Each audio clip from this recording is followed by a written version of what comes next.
The day Tom showed me to that tiny room at the back of his house, windowless, barely bigger than a closet, I smiled and thanked him. His wife Vanessa stood in the doorway, arms crossed, explaining how lucky I was they could accommodate me at all. As I placed my small suitcase on the twin bed that nearly touched all three walls, I thought about the keys in my purse. Keys to the magnificent coastal estate my mother left me. 10 bedrooms, ocean views, and gardens that bloomed year-round. The estate Tom had no idea existed. The estate I'd been secretly maintaining for 20 years, waiting for the right moment. That moment had finally arrived. Before we jump back in, tell us where you're tuning in from, and if this story touches, you make sure you're subscribed, because tomorrow I've saved something extra special for you. People often ask me why I never told my son about the estate.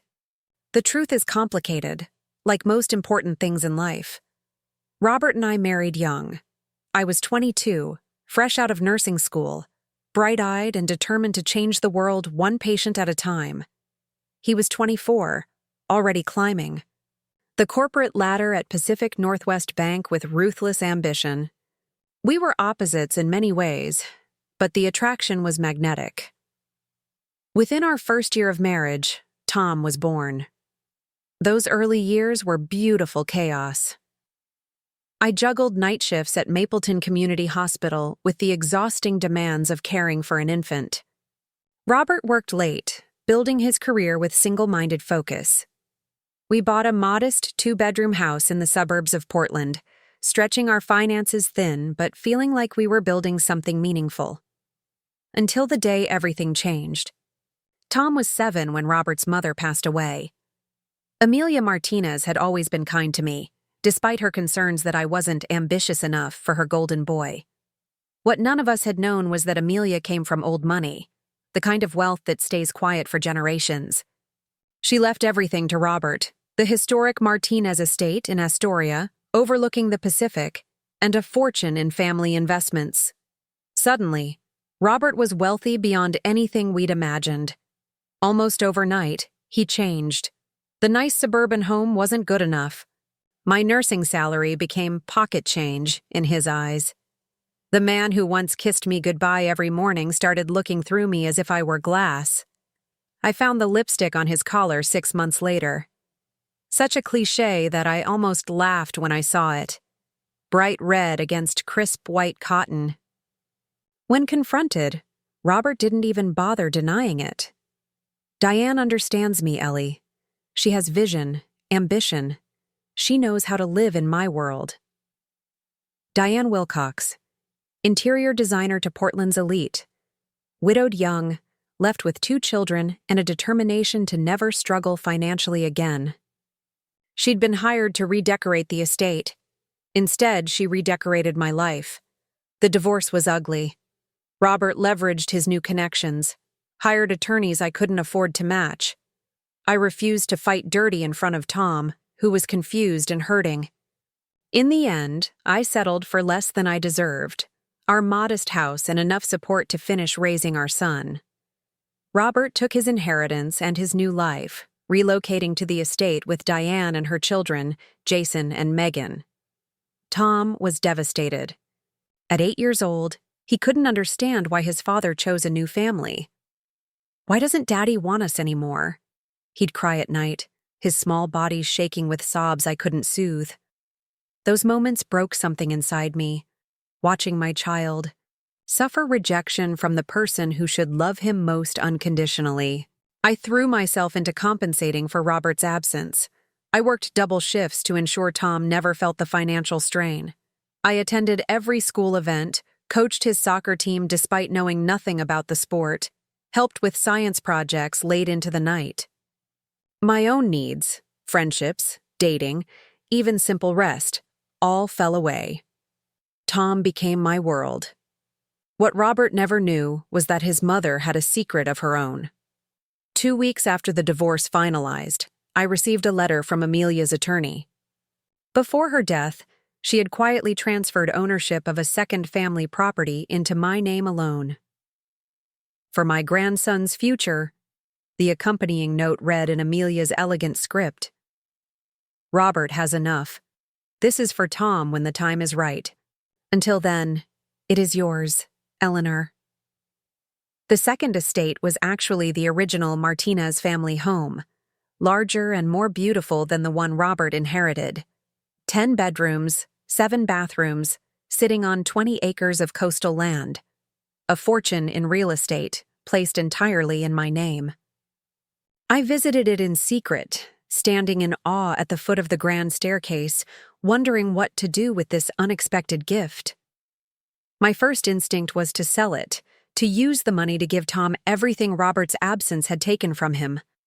But something held me back. Perhaps Amelia's final wishes, perhaps a seed of something else.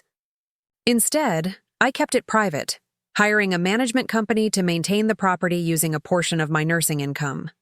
No one knew, not Robert, not Diane, and not Tom. Years passed, and my son grew into a man who resembled his father more than either of us cared to admit. He excelled in school, earned a business degree, and developed Robert's gift for numbers and negotiation. He married Vanessa, a sharp-minded marketing executive with perfect teeth and impeccable taste.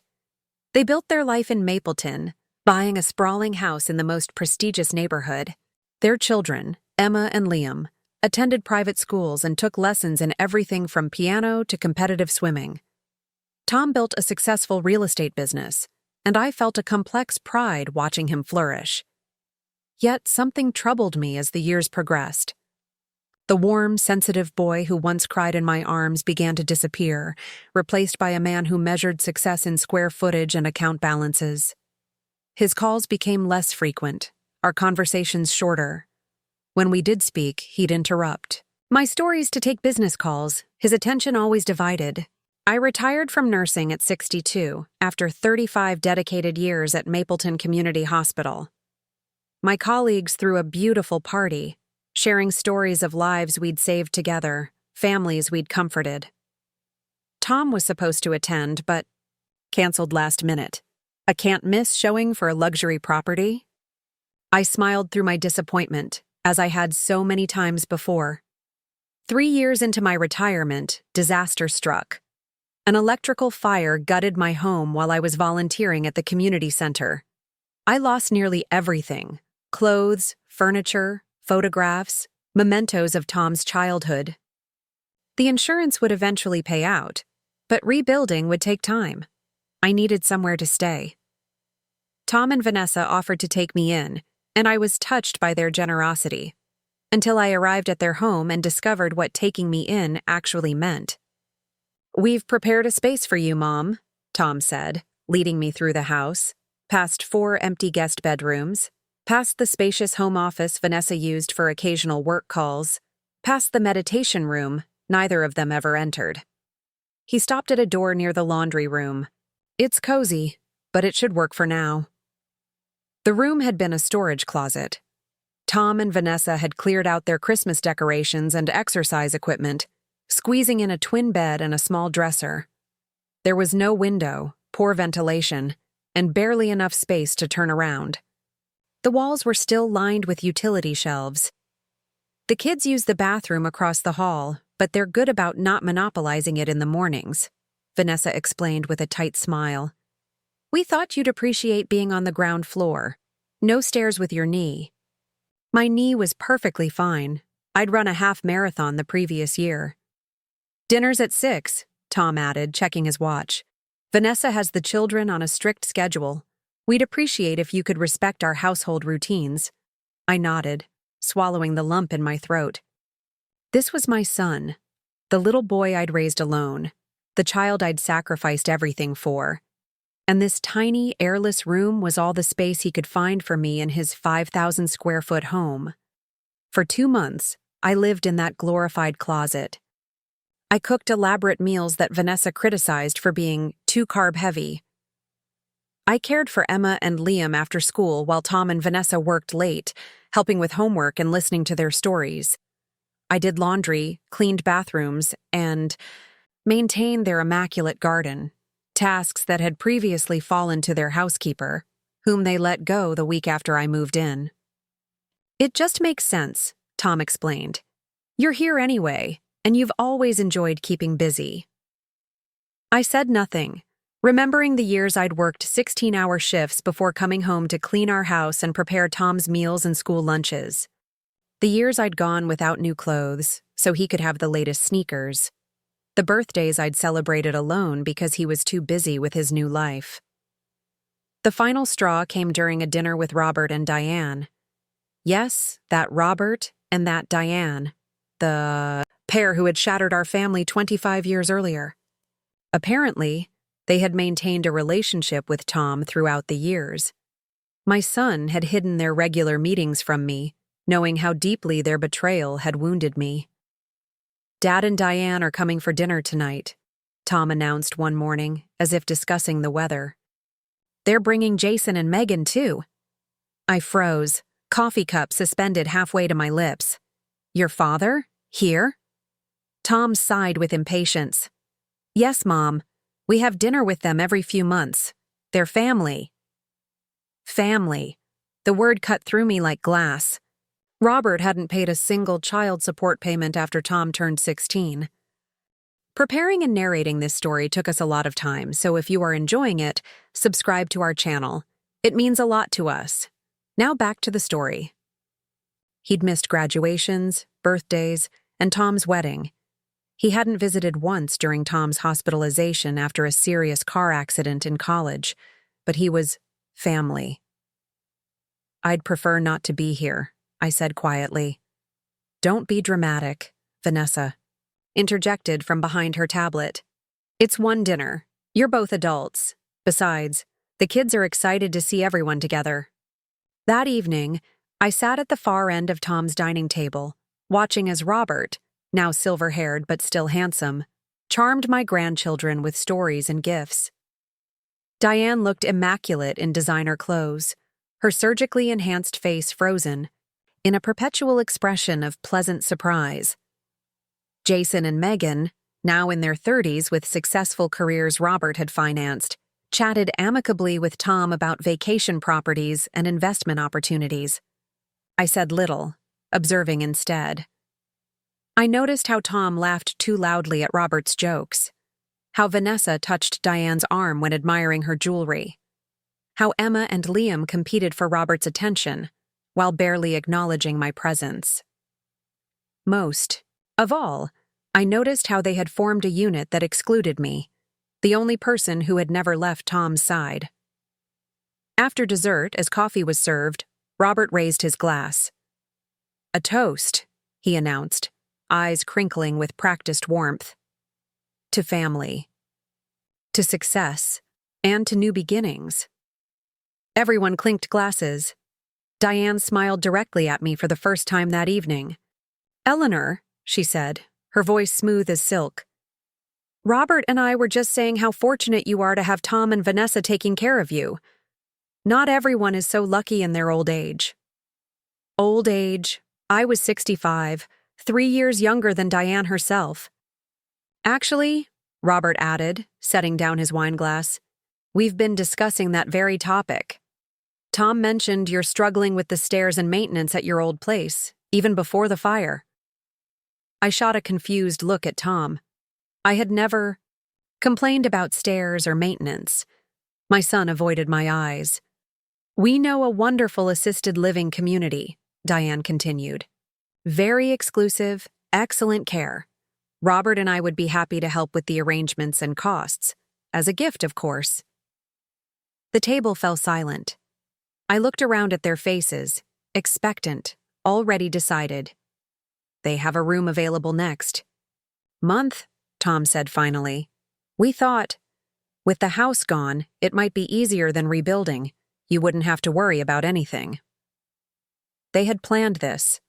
Without consulting me, without considering my wishes, they had decided to tuck me away in a facility where I wouldn't inconvenience their perfect lives. The son I had given everything for was ready to discard me like outdated furniture. Something shifted inside me then. A lifetime of accommodation and sacrifice hardened into resolve. That's so thoughtful, I replied, my voice steady. But I've actually been considering my options. Mom, we've really researched this place, Tom insisted. It's the best in the area. I smiled. I'm sure it is, but I think I'll be comfortable at my estate in Astoria. Tom frowned. Your what?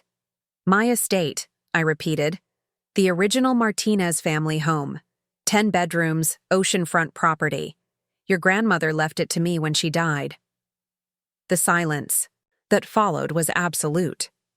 Robert's face drained of color. Diane's smile froze mid-pleasant surprise. That's impossible, Robert finally sputtered. My mother left everything to me. Not everything, I corrected gently. She left you the newer property. She left me the family homestead, the valuable one. I've maintained it all these years. Tom stared at me in disbelief. You've owned an estate all this time? While I've been worried about how to support you? The injustice of his statement might have wounded me once. Now it merely confirmed what I needed to know. Support me? I echoed. By putting me in a storage room? By planning to send me away without my consent? By treating me as a burden after everything I've sacrificed for you? Mom, Tom began, but I held up my hand. I've never asked you for anything, Tom. I worked double shifts for years to give you opportunities. I went without so you could have everything. When your father left us, I became both parents. And now, when I needed shelter for a few months, you couldn't even offer me a proper bedroom in your enormous house. The table remained silent. Emma and Liam looked confused. Jason and Megan appeared uncomfortably fascinated. Vanessa studied, her manicure with intense focus. I'll be leaving tomorrow, I announced, folding my napkin precisely. Thank you for your hospitality, such as it was. And Robert, your mother would be disappointed in how easily you discarded your family for status. She always saw through you, even when I couldn't. I stood and walked out of the dining room, leaving behind the wreckage of their assumptions. In my tiny room, I packed my few belongings with steady hands. For the first time in decades, I felt truly free. The coast was calling me home. Not to the home I'd made for others, but to the one that had been waiting for me all along. I left Tom's house the next morning before anyone else was awake.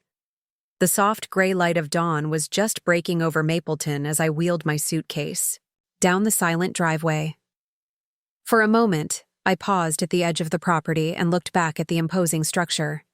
I had spent 2 months in that house feeling smaller by the day, shrinking to fit into the narrow space my son had allocated for me.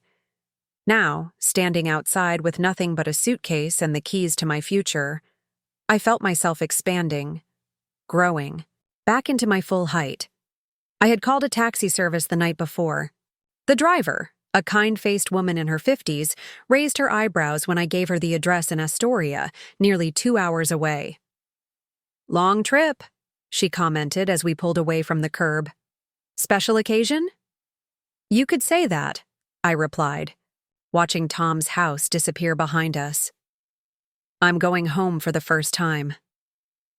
The drive along the coast was beautiful.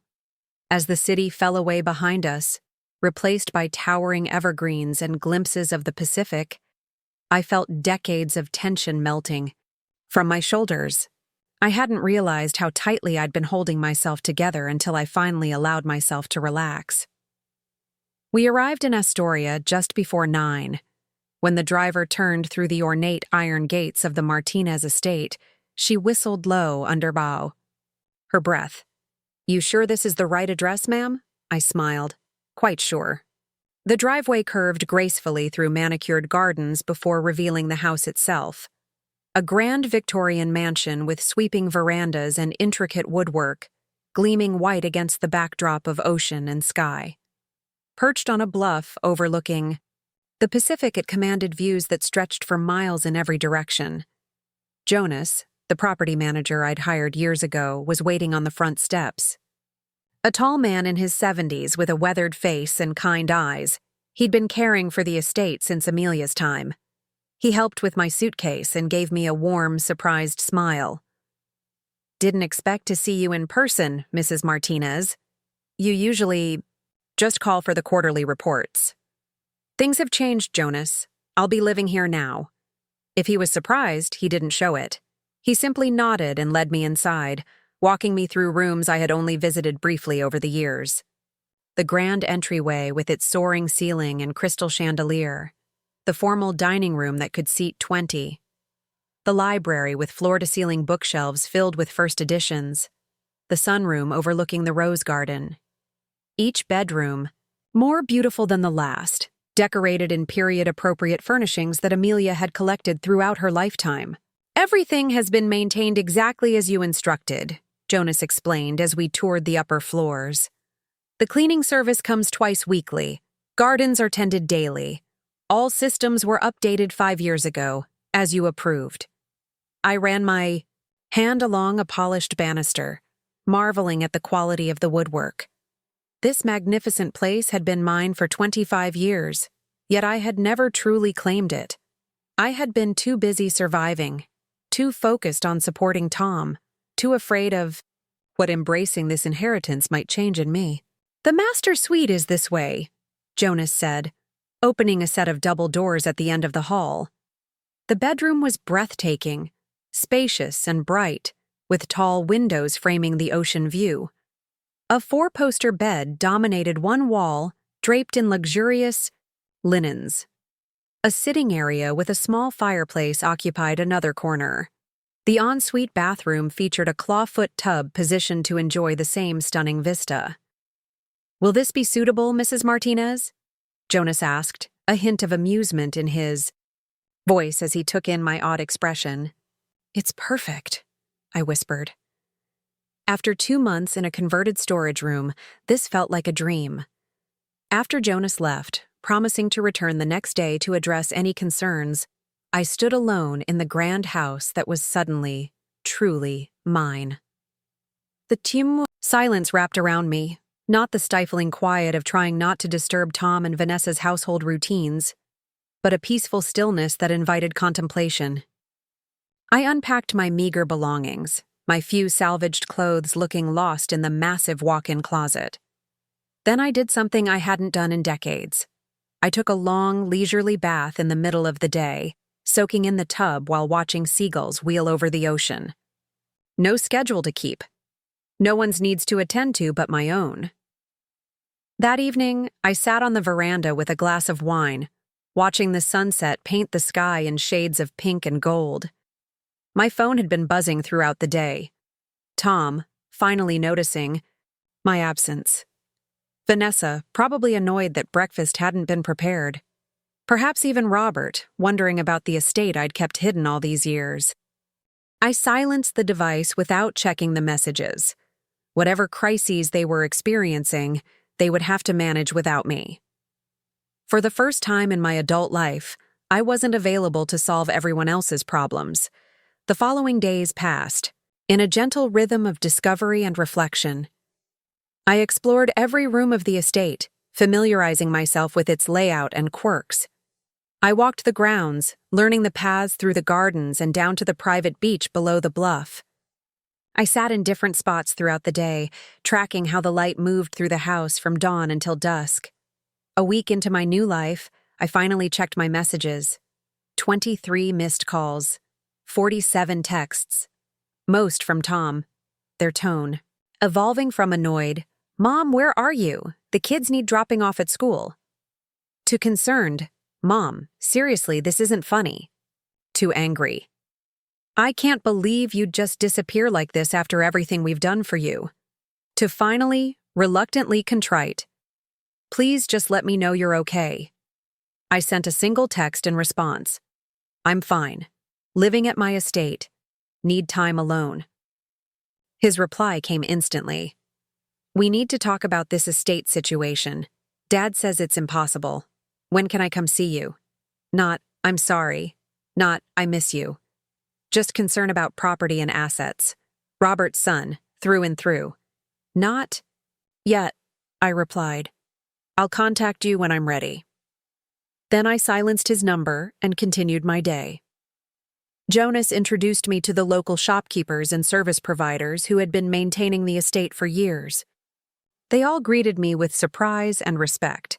Apparently, my reputation as the mysterious absentee owner had inspired curiosity in the small coastal community. "So you're the Eleanor Martinez," said Florence, the owner of the town's best bakery, as she wrapped up the sourdough I'd selected. "Jonas has been buying bread for your kitchen for 20 years, but we'd all begun to think you might be imaginary." I laughed. "Very real, just very absent until now." Florence studied me with shrewd eyes. "Well, welcome to Astoria. We're having a community art show this weekend at the Cultural Center. You should come. Good way to meet people." I hesitated. For so long, my identity had been defined by my relationships to others. Robert's wife, Tom's mother, Emma and Liam's grandmother, the reliable nurse at Mapleton Hospital. Who was I in this new context, where no one knew those versions of me? "I might do that," I said finally. "Thank you." The art show was held in a converted warehouse near the waterfront, fairy lights strung across the open beams and local musicians playing in one corner. I dressed simply but with care, wearing one of the few outfits I'd salvaged from the fire, a blue linen dress that had always made me feel confident. I wandered through the exhibits, admiring paintings and sculptures created by local artists. Some were technically skilled, others raw but emotionally powerful. I paused longest before a series of seascapes that captured the moody, changeable quality of the Pacific coastline. "Those are Harry's," said a voice beside me. "He's got a good eye for the water, doesn't he?" I turned to find a woman about my age, petite with a crown of silver curls and bright, intelligent eyes. "They're beautiful," I agreed. "I'm Eleanor Martinez." "Beatrice Coleman," she replied, offering her hand. "Everyone calls me Bea. You're new here, aren't you?" "I know most faces in Astoria." "Recently arrived, but with old connections," I explained. "I've owned property here for years, but just moved in permanently." Bea's eyebrows rose. "Not the old Martinez place on the bluff? The white Victorian?" I nodded. "Well, I'll be damned," she chuckled. "That place has been Astoria's favorite mystery for decades. Beautiful property, perfectly maintained, but never occupied. We used to make up stories about it when I was teaching history at the high school. Some kids swore it was haunted." "Not haunted," I smiled. "Just waiting." "For what?" The question caught me off guard with its simplicity and depth. What? Had I been waiting for all these years? Why had I kept the estate as a secret, unused refuge rather than making it my home? "For me to be ready, I suppose," I answered honestly. Bea seemed to understand something in my tone because she just nodded and changed the subject. "Have you met Harry yet? The artist who did these seascapes? He's around here somewhere. Tall fellow, salt and pepper beard, probably wearing something, with paint on it despite his best efforts to clean up." As if summoned by her description, a man approached carrying 2 glasses of wine. He matched Bea's description perfectly, right down to the smudge of blue paint on the cuff of his otherwise crisp white shirt.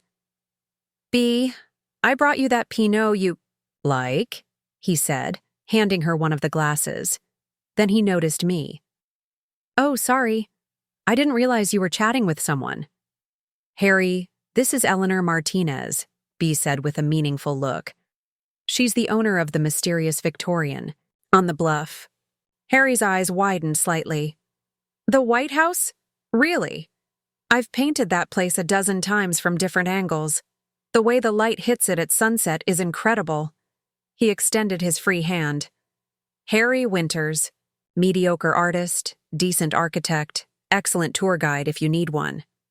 His handshake was warm and firm, his smile genuine.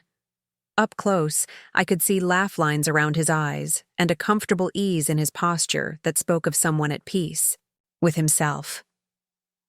"Your work is hardly mediocre," I replied, gesturing to the seascapes. You've captured something essential about this coastline. We fell into easy conversation, the three of us. B, I learned, had taught high school history for 30 years before retiring to write historical fiction about the Oregon coast. Harry had been an architect in Seattle until his wife died of cancer 5 years earlier, after which he'd moved to Astoria to pursue his painting seriously. What about you, Eleanor? Harry asked as we wandered through the exhibit together.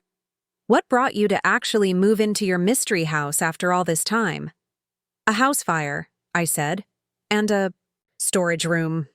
They both looked puzzled, so I found myself sharing the condensed version of recent events. The fire that destroyed my home, my son's generosity in offering me a converted closet, the dinner party ambush that had finally pushed me to claim my inheritance. Your own son tried to put you in assisted living against your will? B's outrage was comforting in its immediacy. While you owned a 10-bedroom estate? That's outrageous. He didn't know about the estate, I clarified. I kept it secret all these years. Why? Harry asked, no judgment in his tone, just gentle curiosity. Again, the simple question cut to the heart of complicated truths I'd never fully articulated, even to myself. At first, to protect it, I said slowly, thinking through my answer. After the divorce, if Robert had known, he would have tried to claim it. Then, I think I held on to it as insurance, a backup plan, something that was mine alone that couldn't be taken away. I paused, digging deeper. And maybe, as the years passed, it became a symbol of a different life I might have lived, one where I put myself first occasionally. Harry nodded thoughtfully. And now you're finally living that different life. Trying to, I agreed. I'm not sure I even know how anymore. Well, B said, linking her arm through mine like we were old friends instead of new acquaintances. You've come to the right place to figure it out, and you've met the right people to help. That night marked the beginning of real friendships. The first I'd cultivated in decades that weren't connected to my roles as nurse, mother, or grandmother. B was wickedly funny, fiercely loyal, and refreshingly direct. Harry was thoughtful, creative, and possessed a quiet strength that complemented his gentle demeanor. Together, they drew me into the Astoria community with natural ease. Over the following weeks, I began establishing routines that served me rather than others. I joined a morning beach walking group where I met Gloria, a retired postal worker with an encyclopedic knowledge of local gossip and a surprisingly philosophical outlook on life.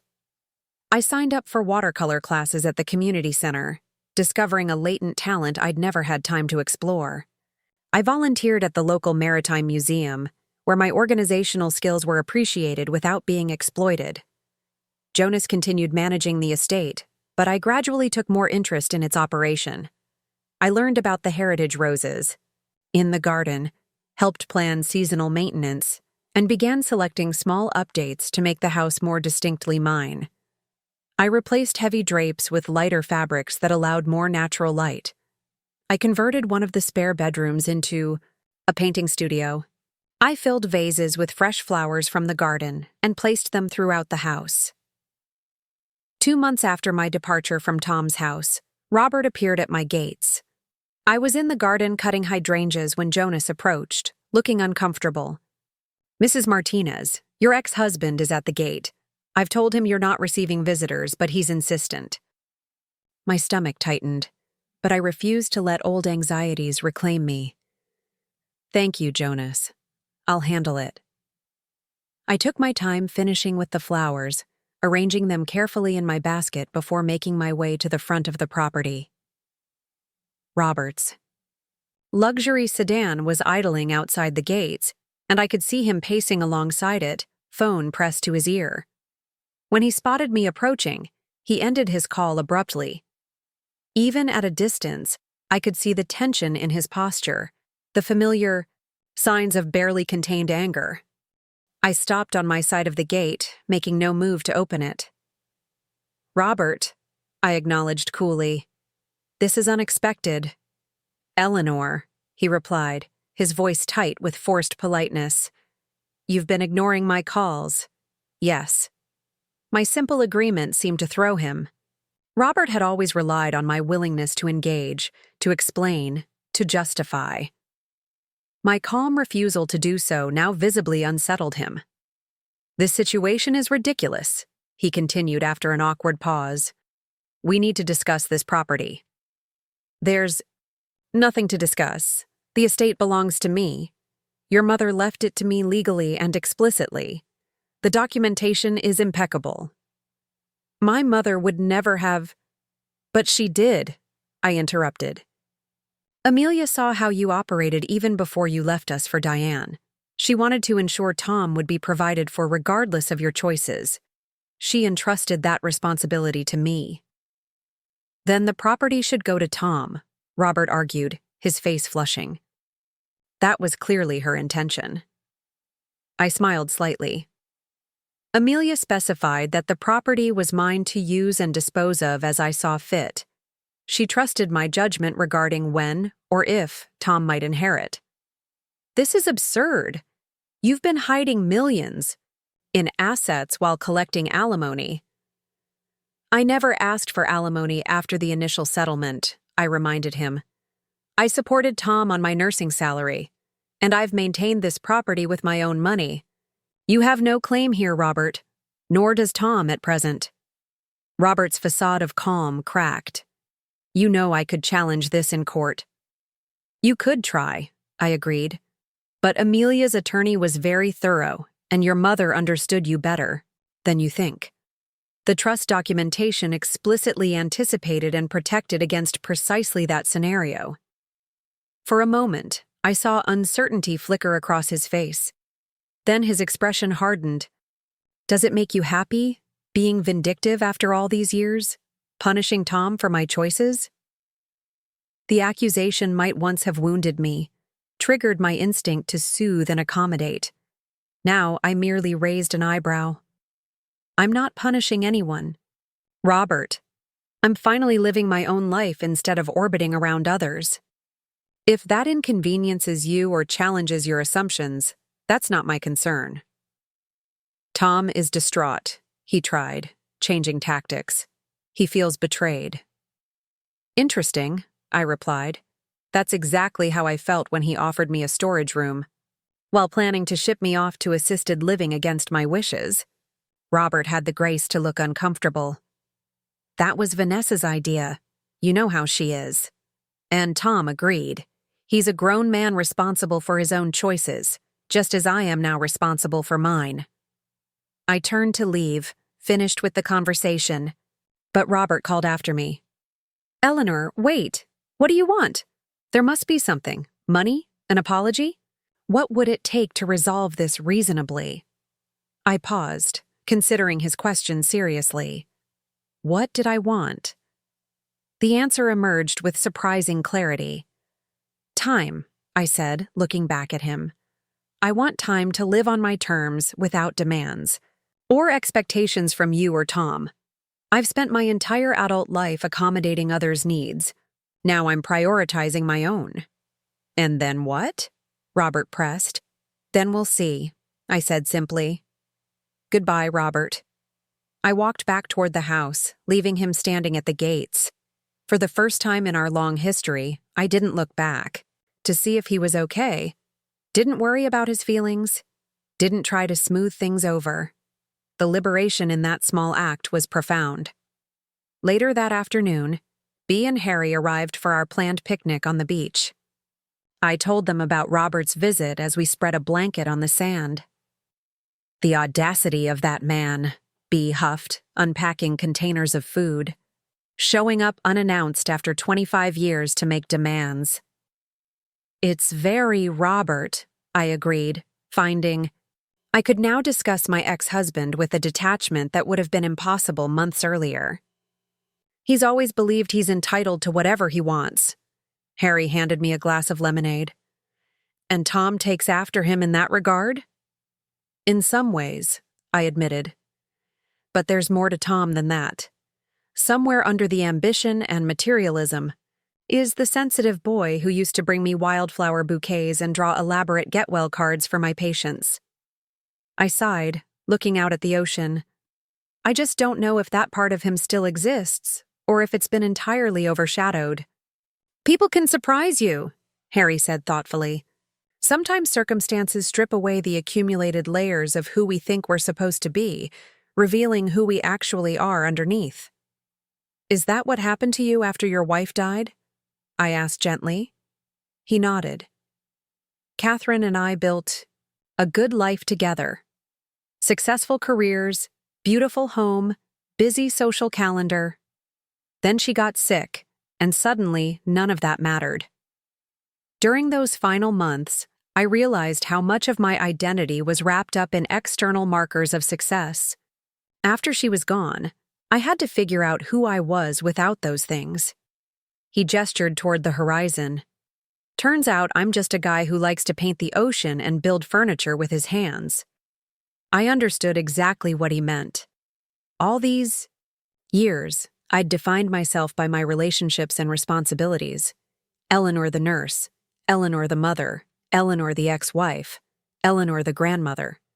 Who was I when those roles were no longer central? I'm still figuring out who I am beyond those relationships, I confessed. B patted my hand. That's the exciting part, Eleanor. You get to decide. At our age, with no one to answer to, the possibilities are wonderfully liberating.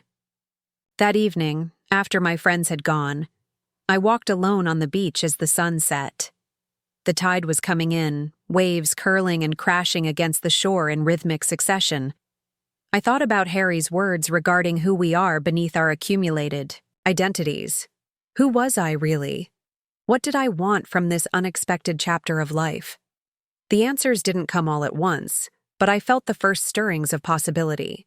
Perhaps I was an artist who had never had time to create. Perhaps I was an adventurer who had never gone adventuring. Perhaps I was a woman with passions and talents and desires that had been submerged beneath decades of self-sacrifice. I couldn't yet see the full picture of this emerging self, but for the first time I was eager to discover it. And I had all the time in the world to do so. That night, I switched my phone back on and found a text from Tom. Mom, we need to talk. This can't go on like this.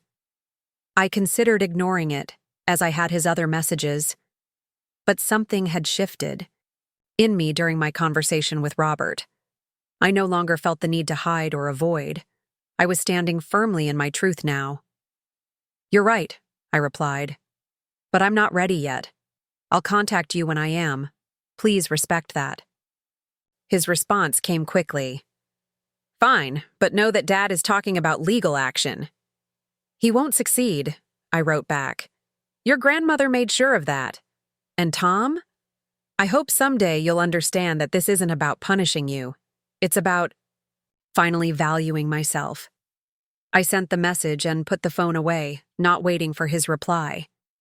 Then I climbed the stairs to my beautiful bedroom, with its view of the moonlight on the water, and slept more peacefully than I had in years. 4 months into my new life in Astoria, I awoke to the sound of waves crashing against the cliffs, below my bedroom window. The morning light spilled across the antique quilt as I stretched contentedly, still marveling at how quickly this grand old house had become my true home. I had developed a morning ritual: coffee on the veranda, watching fishing boats head out to sea, then a walk along my private stretch of beach before the day properly began. Today, though, my peaceful routine was interrupted by an unexpected call from Gloria Chen. Despite my initial reluctance to get entangled in local gossip, Gloria had become an unlikely friend, her straightforward manner and vast knowledge of Astoria proving invaluable as I settled in. Eleanor, she said without preamble when I answered, you might want to turn on Channel 8 News. There's something about Mapleton Real Estate Group you should see. I thanked her and hung up, puzzled but curious. I rarely watch television, preferring books or painting or the ever-changing ocean to electronic entertainment. The television in the library, a discreet flat screen that didn't disrupt the room's old-world charm, took a moment to locate and power on. The news anchor's voice filled the room mid-sentence. Largest fraud investigation in county history. Mapleton Real Estate Group's founders, Thomas Martinez and Nathan Campbell, are facing multiple charges, including wire fraud, tax evasion, and embezzlement from client escrow accounts. According to court documents filed yesterday, the alleged scheme spans at least 3 years and involves millions in misappropriated funds. My hand flew to my mouth as Tom's professional headshot appeared on screen next to his business partners. The anchor continued. Sources close to the investigation suggest that clients' earnest money deposits were routinely diverted to cover operating expenses and fund the partners' lavish lifestyles. The district attorney's office has frozen all company and personal assets while the investigation continues. I sank into the nearest chair, my mind racing. Tom was in serious trouble, legal, financial, and likely personal as well. Whatever mistakes he had made in our relationship, he was still my son. My instinct was to call him immediately, to ask what had happened, to offer help despite everything. Instead, I took a deep breath and forced myself to wait. The last few months had taught me valuable lessons about boundaries and knee-jerk rescuing. I needed more information before deciding how to respond. I called B, who worked part-time at the county library and had access to multiple news sources. "Have you heard about this real estate scandal in Mapleton, my son's company?" "Just reading about it now," she confirmed. "From what I can tell, they've been running a Ponzi scheme of sorts, using new clients' deposits to pay off previous obligations, falsifying documentation, hiding losses. Classic house of cards that finally collapsed." "How bad is it?" I asked quietly. "Bad," B said, her voice gentle but honest. "If these allegations are proven, we're talking prison time, Eleanor. Multiple felonies. And the civil suits will likely wipe out anything the criminal penalties don't touch." I thanked her and ended the call, then sat for a long time watching the waves crash against the rocks below. The news was shocking, but not entirely surprising. Tom had always been fixated on projecting success, on matching and exceeding his father's achievements. Had that drive pushed him to cross legal and ethical lines? Or had he simply made poor business decisions and then tried to cover them up? Either way, the consequences would be devastating. My phone rang again, Gloria calling back. "There's more," she said when I answered. "My cousin's daughter works at the Willows Country Club in Mapleton. Tom and Vanessa Martinez have been suspended from membership. Apparently, they bounced a check for last month's dues, and when the manager went to their house to discuss it, he found moving trucks. Word is they're selling everything they can to pay legal fees." I frowned. "How would they sell the house if their assets are frozen?" "That's just it," Gloria said, relishing the details in her typical fashion. "The house wasn't in their names. It was in some investment trust controlled by Robert Martinez, Tom's father. He's reclaiming it to protect it from seizure." My cousin's daughter overheard Vanessa sobbing in the ladies' room about being homeless because her father-in-law is evicting them. After Gloria hung up, I sat with this new information. Robert was protecting his own interests, as always, even at the expense of his son's family. Some patterns never changed. For 3 days, I monitored the news and gathered information through Gloria's extensive network. The picture that emerged was bleak. Tom and his partner were facing up to 20 years in federal prison if convicted on all counts. Their assets were frozen, their clients were filing lawsuits, and their reputations were in tatters. Robert had indeed reclaimed the house he'd helped them buy, leaving Tom, Vanessa, and the children with nowhere to go. On the 4th day, my phone rang with a number I didn't recognize. "Mrs. Martinez, this is Principal Dawson from Mapleton Academy. I'm trying to reach Emma and Liam's grandmother. My grandchildren's school." A knot formed in my stomach. "Yes, this is Eleanor Martinez. Is everything all right?" Not exactly, the principal said, her voice professionally neutral, yet tinged with concern.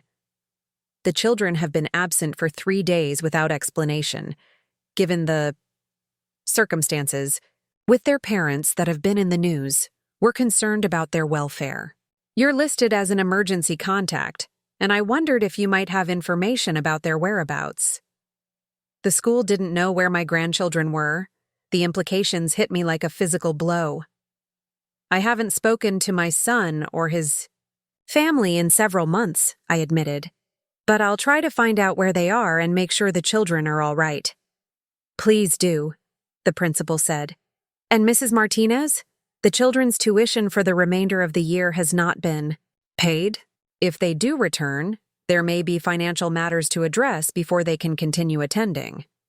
Of course, Mapleton Academy was an exclusive private school with an equally exclusive price tag. With Tom's assets frozen and Robert apparently washing his hands of the situation, Emma and Liam's education was in jeopardy along with everything else. After ending the call, I paced the library, weighing my options. I had deliberately maintained distance from Tom and his family, giving myself space to heal and establish my new life. Now circumstances were forcing a decision: remain detached or get involved.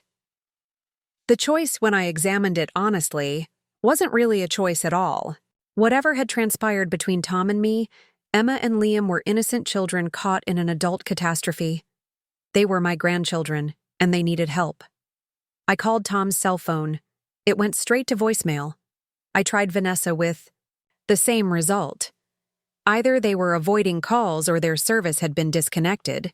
Neither option boded well. With no direct line of communication, I did something I'd promised myself I wouldn't do. I called Robert. "Eleanor?" he answered. On the third ring, voice guarded. "I wasn't expecting to hear from you."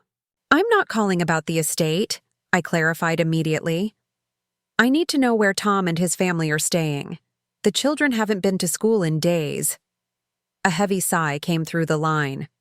"I have no idea. Tom and I aren't exactly on speaking terms at the moment." "You evicted them from their house," I said, unable to keep the accusation from my tone. "I protected an investment," Robert countered sharply. "The house was purchased through my family trust. I merely reclaimed it before the government could seize it. What Tom does now is his problem." "They're your grandchildren too," I reminded him, though I knew it was futile. Robert had always maintained careful distance from emotional entanglements. That didn't serve his interests. "Perhaps you should have considered their welfare before disappearing to your secret estate," he replied coldly. "Tom might not be in this mess if he hadn't been trying to maintain appearances after you left." The attempt to shift blame was so typical of Robert that it almost made me laugh. "My living arrangements didn't cause Tom to commit fraud," I said evenly. "But this conversation isn't productive. If you hear from them, please tell Tom to call." I hung up without waiting for his response and immediately called B. "I need a favor," I explained. "My grandchildren are missing school and I can't reach my son. Can you help me find them?"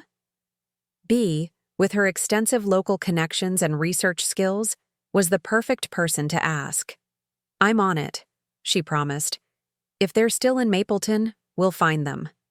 By evening, B had news. Her sister's neighbor worked at the Sunset Motel, a budget lodging on the outskirts of Mapleton. Tom, Vanessa, and the children had checked in 5 days earlier, paying cash for a single room. According to the desk clerk, they rarely left the room except to use the vending machines, and Vanessa had been overheard crying late at night. "The motel's not in a good area," B added gently. "It's the kind of place that rents by the hour when they're not hosting families in crisis." I thanked her and immediately began packing a small overnight bag. Whatever had transpired between Tom and me, I couldn't leave my family in a situation like that, especially not the children.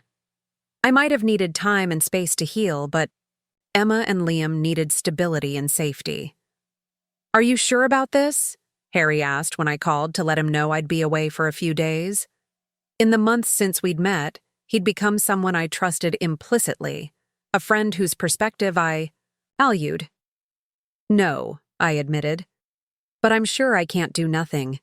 They're still my family, Harry. Be careful, he advised. Not just physically, though that motel sounds concerning. Be careful with your boundaries. You've worked hard to establish a healthy independence these past months. I'll remember that, I promised. This isn't about falling back into old patterns. It's about making a conscious choice to help, with eyes wide open. The drive back to Mapleton felt surreal. I had left 4 months earlier with a single suitcase and a lifetime of unresolved emotions. Now I was returning with purpose and clarity, no longer defined solely by my relationship to Tom and his family. The Sunset Motel was even worse than Bea had described, a dilapidated 2-story structure with peeling paint and flickering neon. The parking lot was dotted with cars in various states of disrepair, and a group of men were drinking on the balcony of the second floor, watching as I pulled in.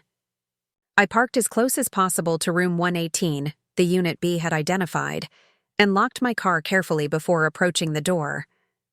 Through the thin curtains I could see the blue glow of a television. I knocked firmly. Silence, then hushed voices. Finally, the door opened a crack, revealing Vanessa's face. Thinner than I remembered, with dark circles under her eyes and hair that hadn't been styled in days. Her eyes widened. Eleanor? Then her expression hardened. If you've come to gloat, this really isn't a good time. I haven't come to gloat, I said quietly. I came because Emma and Liam haven't been to school, and I was worried. Before Vanessa could respond, a small figure pushed past her and flung arms around my waist. Grandma! Liam cried, burying his face against me. I knew you'd find us. Despite everything, my heart swelled at his embrace. I hugged him tightly, noting how thin he felt beneath his rumpled t-shirt. Can we please have this conversation inside? I asked Vanessa, glancing meaningfully at the men watching from the balcony. She hesitated, then stepped back to allow me entry.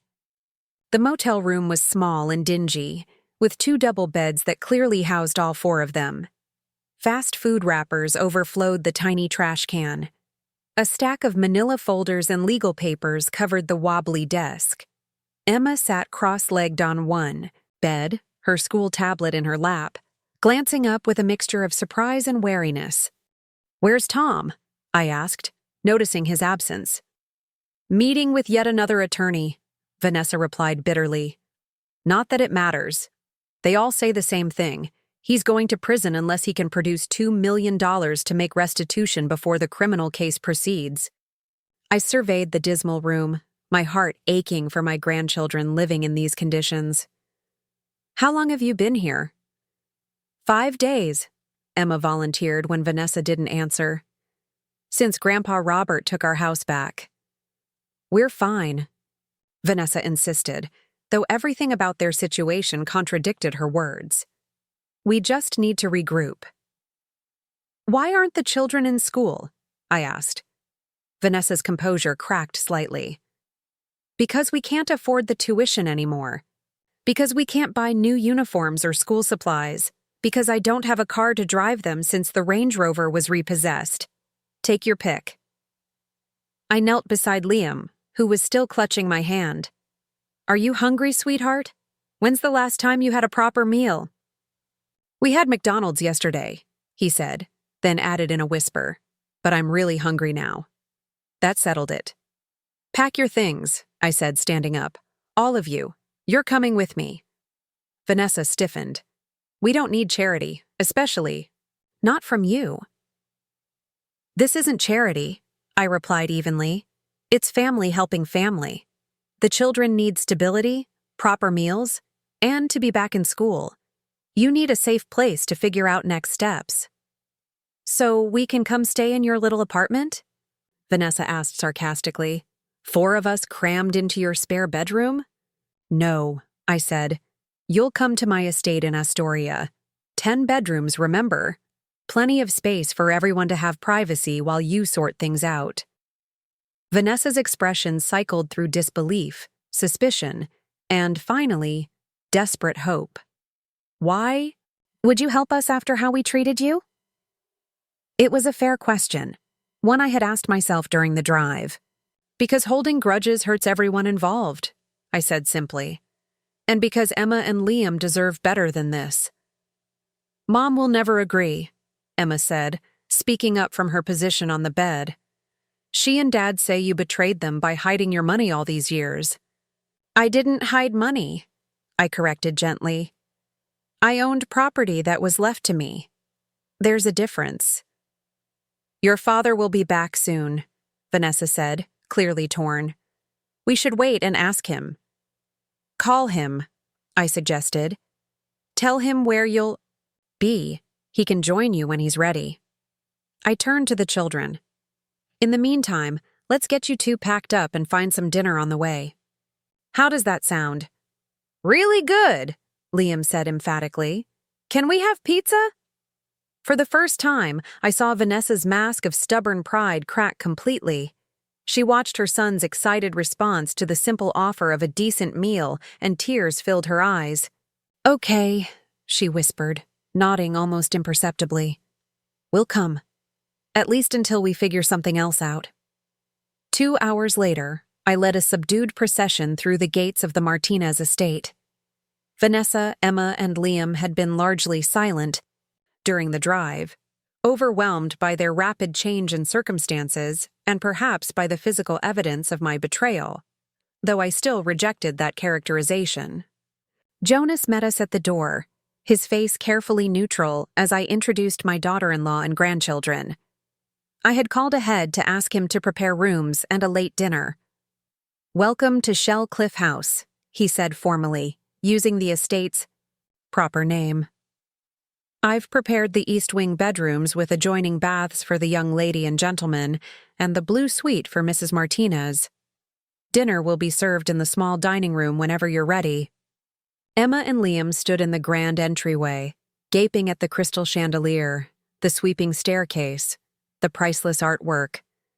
Even Vanessa seemed momentarily speechless, taking in the undeniable beauty and grandeur of the home. "This has been yours all along?" she finally managed, her voice faint. "All those years you lived in that tiny house in Mapleton?" "Yes," I confirmed. "It was my choice to live simply, just as it's my choice to offer you shelter now." I showed them to their rooms, watching as the children's eyes widened at the size and elegance of their accommodations. Each bedroom was 3 times the size of the motel room they'd been sharing, with large windows overlooking the gardens and ocean beyond. "My own bathroom?" Liam marveled, poking his head into the adjoining space. "And is that a TV? In my bedroom?" The previous owner enjoyed her modern comforts despite the house's historic character, I explained. "Feel free to use anything you like." We gathered in the small dining room, still grand by normal standards, but more intimate than the formal dining hall. Jonas had prepared a simple but elegant meal: roast chicken, fresh vegetables from the garden, warm bread, and a chocolate tart for dessert. The children ate ravenously, confirming my suspicions about their recent diet of vending machine snacks and fast food. Vanessa picked at her food, clearly uncomfortable with our reversal of positions. Gone was the superior daughter-in-law who had relegated me to a storage room. In her place sat a woman struggling to process how dramatically her circumstances had changed. "The school called me," I said as we finished dinner. "That's how I knew to look for you. I've taken the liberty of arranging to pay Emma and Liam's tuition for the remainder of the year. They can return whenever you're ready." "We can't accept that," Vanessa said automatically, then faltered. "I mean, that's very generous, but—" "Consider it a gift to my grandchildren," I interrupted gently. "Their education shouldn't suffer because of adult problems." Emma, who had been quiet throughout dinner, suddenly spoke up. "Why are you being so nice to us? We were awful to you." The directness of the question, delivered with a 12-year-old's unfiltered honesty, caught me off guard. But Emma deserved an equally honest answer. Because being kind feels better than being angry, I said after a moment's consideration. And because family is complicated. We make mistakes, we hurt each other sometimes, but that doesn't erase the love underneath. Dad says you abandoned us, she persisted, that you were selfish. Vanessa looked mortified. Emma, that's enough. It's all right, I assured Vanessa before turning back to my granddaughter. Your father was hurt and surprised by my decision to move here. Sometimes when people are hurt, they say things that aren't entirely fair. The truth is, I needed space and time for myself after spending many years taking care of others. That's not abandonment. It's self-care. Emma considered this, her young face serious. Like when my teacher says we need to put on our own oxygen masks before helping others on an airplane. I smiled. Exactly like that. Will Dad be going to jail? Liam asked suddenly, his voice small. The question hung in the air, painful in its innocence and directness. Vanessa paled, clearly unprepared to address her children's fears about their father's legal troubles. I don't know, I answered honestly. Your father has made some mistakes in his business, and there may be consequences for those choices. But whatever happens, you and Emma will be safe and cared for. That's what's most important right now. After dinner, I helped settle the children into their rooms. Liam fell asleep almost immediately, exhausted by the day's emotions and changes. Emma lingered awake longer, asking thoughtful questions about the house and its history, perhaps seeking distraction from weightier concerns. When the children were finally asleep, I found Vanessa standing in the library, staring out at the moonlit ocean. She had changed into clean clothes but still looked exhausted, the weight of recent events visible in the slump of her shoulders. There's tea, I offered, indicating the tray Jonas had left. Or something stronger if you prefer. Tea is fine, she said, accepting the cup I poured with murmured thanks. After a long silence, she added, I don't understand why you're doing this. Which part? Any of it. Taking us in, paying for the children's school, being kind after how we treated you. She shook her head. If our situations were reversed, I doubt I'd be so generous. Perhaps that's why our situations aren't reversed, I suggested mildly. Vanessa flinched slightly, then nodded. I deserve that. It wasn't meant as an attack, I clarified. Just an observation about different approaches to life. I've had 4 months to reflect on my priorities and values. I've realized that holding on to resentment only diminishes me. Tom won't see it that way, she warned. He's furious with you for hiding this place all these years. He thinks if he'd known about it, he wouldn't have had to. Take shortcuts. In the business. I raised an eyebrow. Is that what he's calling fraud these days? Shortcuts? Vanessa had the grace to look embarrassed. That's not fair. Tom didn't set out to commit fraud. The market turned, they lost some big investments, and he panicked. One bad decision led to another, and suddenly they were in too deep to find a legitimate way out. That sounds like exactly how fraud happens, I pointed out. And it's still not my responsibility. Tom made his choices as an adult. He could have come to me if he was in trouble. Would you have helped him? She asked, genuine curiosity in her voice. I considered the question seriously. If he had been honest about needing help? Yes, I think I would have. But I would have helped him face the consequences of his actions, not hide from them. Vanessa sipped her tea, digesting this. That's the thing about Tom. He's never been good at facing consequences. Robert always swooped in to fix his problems when he was young, and when that stopped, well, Tom started finding other ways to avoid reality. It was the most insightful thing I'd ever heard Vanessa say about my son. For the first time, I wondered if she might have more depth than I'd previously given her credit for. "What about you?" I asked. "What will you do now?" She laughed hollowly. "What can I do? I have no job skills. I married Tom right out of college and have been a professional socialite ever since. My resume consists of charity luncheons and country club memberships." Her voice broke slightly. "The truth is, I'm terrified. If Tom goes to prison, I have no idea how to support myself, let alone the children." Her raw vulnerability touched me. Beneath the polished exterior and social climbing was a woman facing the collapse of everything she'd built her identity around. "You have time to figure it out," I said gently. "You and the children can stay here as long as necessary. Use this as a chance to regroup and consider your options." "Why would you do that for us?" she asked again, genuine bewilderment in her expression. "Because it's the right thing to do," I replied simply. "And because despite everything, you're family." We sat in companionable silence after that, watching the moonlight on the waves. Whatever came next would be complicated. Tom's legal troubles, the children's adjustment, Vanessa's uncertain future. But for this moment, at least, there was peace in acknowledging hard truths and offering compassion without conditions. Tom arrived the following afternoon. I was in the garden with Emma and Liam, showing them how to identify different varieties of roses, when Jonas appeared with news of his arrival.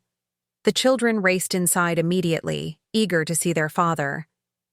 I followed more slowly, steeling myself for what would inevitably be a difficult conversation. I found Tom in the grand entryway, staring up at the magnificent staircase with an expression I couldn't quite read, somewhere between awe and bitter resentment. He had lost weight since I'd last seen him, and his normally impeccable appearance showed signs of strain. His expensive watch was missing, his shirt slightly rumpled. "Hello, Tom," I said quietly. He turned, his eyes hard. "Mother. Nice place you've been hiding all these years." "I wasn't hiding it," I corrected. "I owned it. There's a difference." "A difference that might have saved me from financial ruin if you'd bothered to mention it," he snapped. "Your financial problems aren't the result of my property decisions," I replied evenly. "They're the result of your own choices." Before he could respond, Emma and Liam burst into the room, throwing themselves at their father with cries of excitement. His demeanor softened immediately as he knelt to embrace them, the genuine love in his expression momentarily eclipsing his anger toward me. "Hey, you two," he said, his voice gentler than I'd heard it in years. "Have you been behaving for your grandmother?" "Grandma showed us the beach," Liam exclaimed. "And there's a lighthouse we can see from my bedroom window. And Jonas made chocolate chip pancakes for breakfast." "It's amazing here, Dad," Emma added. "It's like living in a castle. Why didn't Grandma ever tell us about this place?" Tom's jaw tightened, but he managed a strained smile. "That's a grown-up question. For another time. Why don't you two go find your mother while I talk to Grandma?" When the children had left, Tom turned back to me, crossing his arms defensively. "I assume you've heard about my situation?" "Yes," I acknowledged. "It sounds serious." He barked, a humorless laugh. "Serious? I'm facing 20 years in federal prison unless I can come up with $2 million for restitution. My business is destroyed, my reputation is ruined, and my father, your ex-husband, has reclaimed our house. Right out from under us. Serious doesn't begin to cover it." "I'm sorry you're going through this," I said sincerely, "but I'm glad you're here now. We can figure out next steps together." "Next steps?" he repeated incredulously. "Do you think offering us rooms in your secret mansion somehow fixes everything? Do you have any idea what it feels like to realize your own mother has been sitting on a fortune while watching you struggle? Is that really how you see what happened?" I asked, genuinely curious. "That I watched you struggle? Tom, you and..." Vanessa lived in a 5,000 square foot house in Mapleton's most exclusive neighborhood. You belonged to the country club. You had luxury cars and private schools and vacations in Europe. What exactly were you struggling with? He flushed. Appearances can be deceiving. We were leveraged to the hilt trying to maintain that lifestyle. A lifestyle you chose, I pointed out. No one forced you to live beyond your means. That's easy for you to say from your oceanfront estate, he shot back bitterly. I sighed. We were getting nowhere, and recriminations wouldn't help the current situation. Why don't we pause this discussion until you've had a chance to settle in and rest? You look exhausted. For a moment, I thought he would refuse, but then his shoulders sagged slightly. Fine, just show me where we're staying. As I led him upstairs to the suite adjoining Vanessa's, I reflected on the painful irony of our role reversal. 4 months ago, he had shown me to a converted storage closet in his home. Now I was escorting him to a luxurious suite in mine. The difference wasn't just in the accommodations, but in the spirit behind the offering. I wasn't seeking to diminish or control him, only to provide shelter during a crisis. I could only hope that, with time, Tom might recognize the difference, too. The following week brought a strange new rhythm to Shell Cliff House. After arranging for Emma and Liam to return to school, I hired a private driver to transport them the hour and a half each way. They complained about the early morning departure at first, but quickly settled into the routine when they realized they could complete homework during the commute, leaving afternoons free for exploring the beach and gardens. Vanessa spent most of her time on the veranda, alternating between staring at the ocean and making anxious phone calls to friends who had abruptly distanced themselves since Tom's legal troubles became public. I often brought her tea or coffee, sitting quietly nearby without forcing conversation. Gradually, her defensive posture softened, replaced by a tentative appreciation for these small kindnesses. Tom was the most difficult. He left early each morning to meet with lawyers in Portland, returning late in a cloud of frustrated exhaustion. He barely spoke at dinner, responding to his children's chatter with distracted nods while avoiding my gaze entirely. The few times I attempted direct conversation, he answered in clipped monosyllables before excusing himself. On the 8th day of this awkward cohabitation, I found him in the library at midnight, a tumbler of scotch in hand, staring at financial records spread across the antique desk. "There's no point in that, you know," I said from the doorway. "You're just torturing yourself." He glanced up, momentarily startled. "Did I wake you?" "No. I don't sleep much these days. One of the few advantages of getting older. You need less rest." I entered the room and settled into a leather armchair near the fireplace. "What are you looking for in those papers?" Tom ran a hand through his hair, a gesture so reminiscent of his childhood self that my heart constricted. "A miracle," he admitted with a hollow laugh. "Some overlooked asset or forgotten account that could magically provide $2 million. And have you found this miracle? What do you think?" He gestured broadly at the papers, his frustration evident. "It's over. The pretrial hearing is next week. Without restitution money, they'll proceed with criminal charges." I watched him carefully. "Are you guilty, Tom? Of what they're accusing you?" He stiffened, defensive anger flashing across his face. Then, surprisingly, it faded into resignation. "Yes," he whispered, the admission seeming to physically diminish him. "Not at first. It started small, using one client's earnest money to cover another closing when funds were tight. We always intended to replace it. But then the market shifted, we lost some big deals, and suddenly we were using new deposits to cover old shortfalls. Before I knew it, you were running a Ponzi scheme," I finished gently. "I didn't see it that way at the time," he confessed. "I told myself it was temporary, just cash flow management until things improved. But they never improved, and the hole kept getting bigger." He drained his scotch, wincing slightly. Nate wanted to come clean months ago, but I convinced him we could turn it around. Now we're both facing prison. I absorbed this in silence. Part of me had hoped there might be some explanation that would paint Tom's actions in a more favorable light, poor judgment rather than deliberate fraud. But his confession confirmed my fears. My son had knowingly broken the law, repeatedly, over an extended period. "What about Vanessa and the children?" I asked finally. "Have you discussed?" "What happens to them if you go to prison?" Tom's face crumpled. "What is there to discuss? Vanessa has no career, no income. The children will lose everything they've known. Their home, their school, their father." His voice broke. "I've destroyed my family, Mom, and I have no idea how to fix it." It was the first time he had called me Mom since arriving at the estate. Not Mother, with its cool formality, but Mom.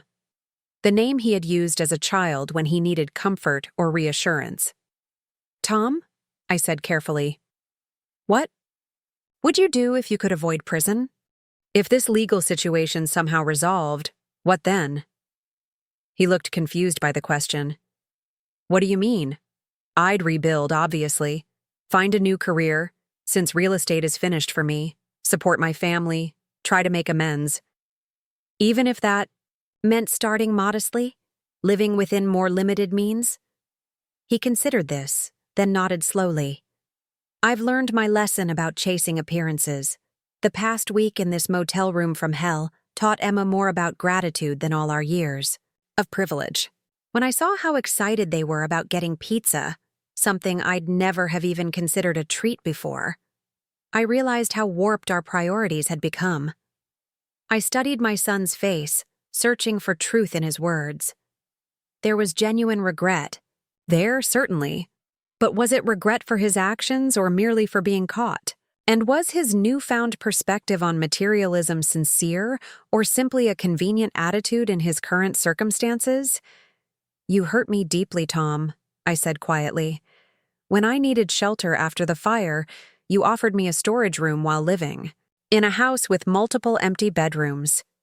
You and Vanessa treated me like an inconvenience, used me as free childcare and housekeeping, then planned to ship me off to assisted living without my consent." He had the grace to look ashamed. "I know.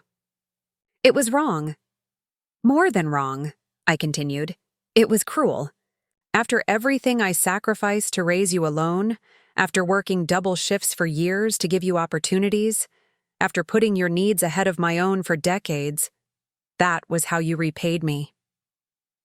Tom stared at the empty tumbler in his hands, unable to meet my eyes. "I have no excuse. Dad always made it seem like you were the unreasonable one after the divorce, holding grudges, refusing to move on. I started seeing you through his lens, especially after reconnecting with him in college. And Vanessa. She comes from a background where everything is about status and appearances. We both got caught up in it. That's an explanation, not a justification," I pointed out. "I know," he admitted, "and I'm not asking for forgiveness. I just want you to know that I see it now, what I became, how I treated you. I'm ashamed, Mom. Deeply ashamed." We sat in silence for several minutes, the only sound the gentle ticking of the grandfather clock in the corner. I thought about the complex journey that had brought us to this moment. The bright-eyed boy who had once been my whole world, the ambitious young man who had gradually slipped away from me, the desperate father now facing the consequences of his poor choices. $2 million, I said eventually. "That's what you need for restitution?" Tom looked up sharply. "Yes, but it's impossible. Everything's frozen or seized. Dad won't help. He made that brutally clear. Even if I sold everything I own, it wouldn't come close." I rose from my chair and moved to the window, looking out at the moonlit gardens. The decision I was contemplating wasn't a simple one. The money wasn't the issue. The estate had appreciated significantly over the decades, and my careful investments had grown as well. I could easily provide the restitution amount without compromising my financial security. The real question was whether I should. Would paying Tom's restitution be an act of compassion or enablement? Would it teach him valuable lessons about accountability or reinforce his belief that problems could be made to disappear with enough money? Most importantly, would it truly benefit my grandchildren, whose stability and well-being had become my primary concern? I could provide the restitution money, I said finally, turning back to face him. But it would come with conditions. Tom's expression cycled through shock, disbelief, and cautious hope. What conditions? First, complete honesty with the authorities, with your victims, with your family, and with yourself. I held his gaze steadily. No more deception, no more facades, no more pretending to be something you're not. He nodded slowly. Okay. Second, you accept whatever other penalties the court imposes: probation, community service, professional sanctions. The money prevents prison, not consequences. Another nod, more hesitant this time. Third, you and Vanessa commit to financial counseling and living within modest means until you've repaid every penny to me, not as a loan, but as restitution for your victims. I'm not funding a return to your previous lifestyle. Tom swallowed hard. That's fair. Finally, and most importantly, I continued, you need to understand that this isn't about you. I'm doing this for Emma and Liam, who deserve a father, present in their lives. I'm doing it for Vanessa, who despite her flaws is trying to hold your family together. I'm even doing it partly for myself, because I don't want to visit my only child in prison for the next decade. I understand, he whispered. Do you? I challenged. Because accepting help means acknowledging that you can't fix this alone. It means recognizing that your choices have consequences beyond yourself. It means rebuilding trust that you've systematically destroyed through years of pretense and poor decisions. Tom stood and crossed to the window, standing beside me to look out at the moonlit landscape. For several minutes, he said nothing, his profile illuminated by the soft glow from the library lamps. When he finally spoke, his voice was thoughtful. When Dad left us, he began slowly, I was devastated. Not just because he chose another family, but because he had always been this larger-than-life figure to me. Successful, powerful, admired. I wanted so badly to be like him. I remained silent, letting him continue his reflection. As I got older, I convinced myself that his abandonment was somehow justified, that if we had been good enough, interesting enough, successful enough, he wouldn't have left. So I built my life trying to prove my worth through the same measures he valued: money, status, appearances. Tom shook his head ruefully. I spent my entire adult life chasing his approval, and when things started falling apart, I was too proud to admit failure. I just kept doubling down, digging the hole deeper. And now? I prompted when he fell silent. Now I see that I modeled myself after the wrong parent, he said simply. Dad might have had the money and status, but you had the integrity, the work ethic, the unconditional love. I was too blinded by superficial success to recognize what really mattered. He turned to face me directly. I don't deserve your help, Mom. But if you're willing to give it, I promise I won't waste this second chance. I studied his face, searching for sincerity in his words.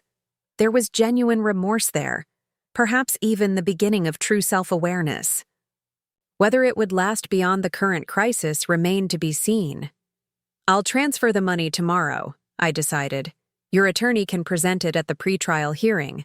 With full restitution, they'll likely offer a plea deal for probation and professional censure.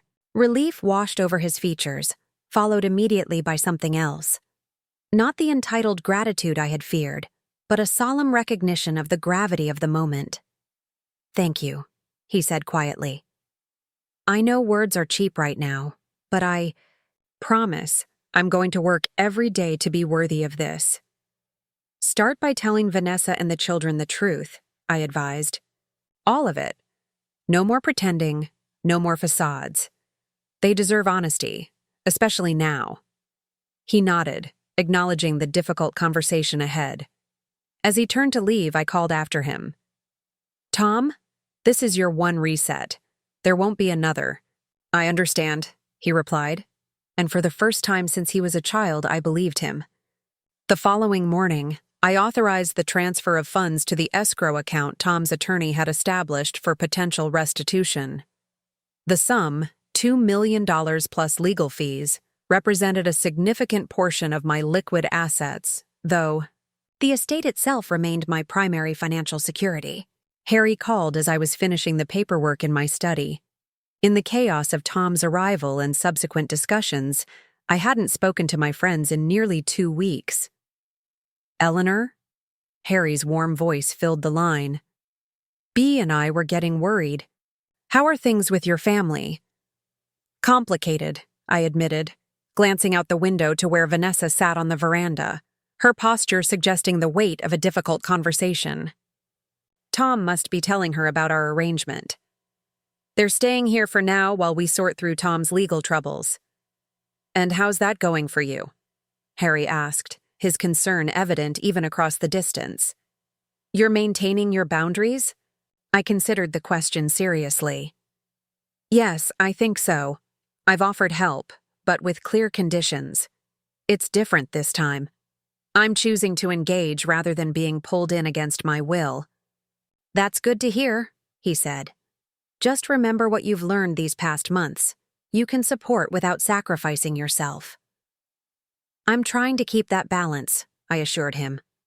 How are things in town? I've missed our painting sessions. Harry chuckled. Bea has taken over the group with her usual enthusiasm. She's convinced everyone to try abstract expressionism with mixed results. Gloria accidentally created something that actually looks quite impressive, though she insists it was meant to be a seascape. The simple, cheerful update soothed something in me that had been tense since Tom's arrival. My life in Astoria, the friends I'd made, the activities I enjoyed, the person I was becoming, remained intact, waiting for my return to normal routines. Once the current situation stabilized. I miss you all, I said, surprising myself with the frank admission. This family crisis is necessary, but it's not where I live anymore, if that makes sense. Perfect sense, Harry replied. We're here when you're ready to come back to your regular life. No rush, no pressure. After we hung up, I sat reflecting on his words. Your regular life. Such a simple phrase, yet it carried profound meaning. For me now. I had created something precious in these past months, a life that was truly mine, built around my own preferences and interests rather than defined solely by my relationships to others. Helping Tom didn't mean surrendering that hard-won independence. It meant extending compassion from a position of strength rather than obligation.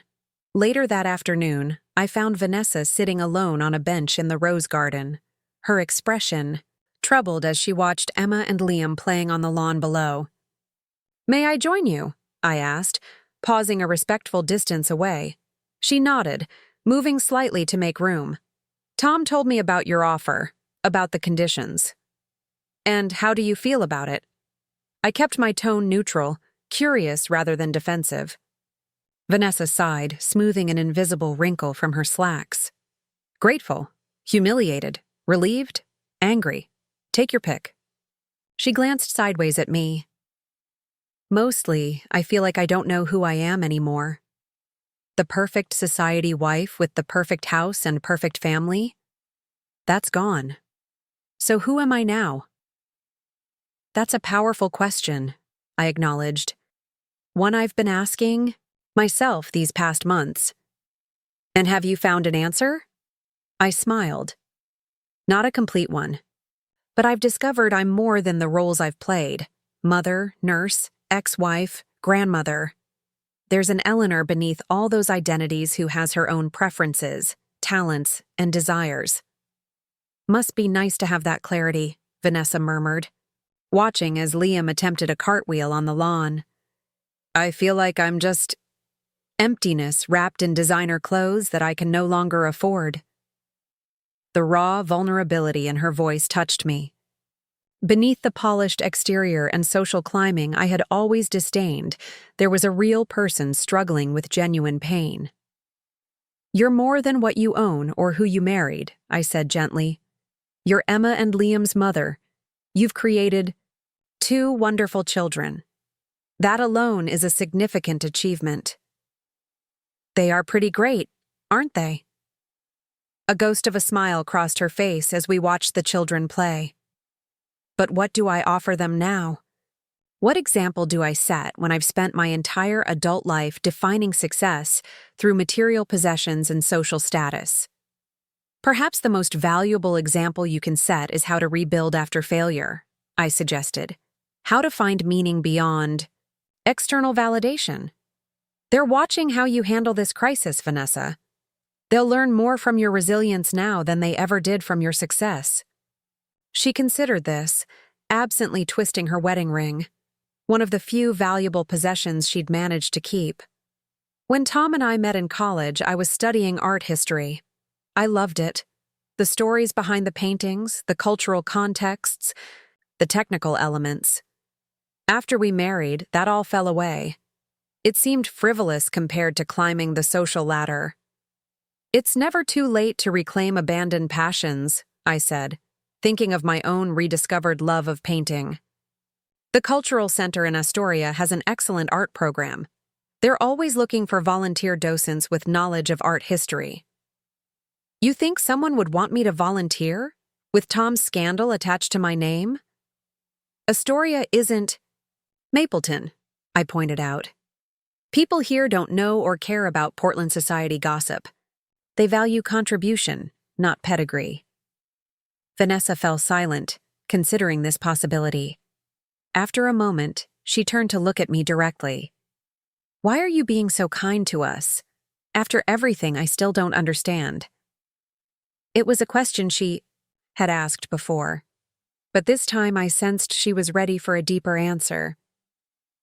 Because I refuse to let bitterness define me, I said simply.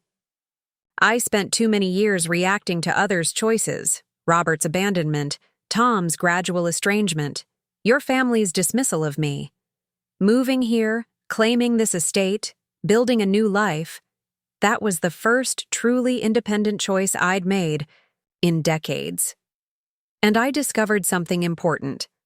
When you act from freedom rather than fear or obligation, generosity comes naturally. I'm not sure I understand, Vanessa admitted.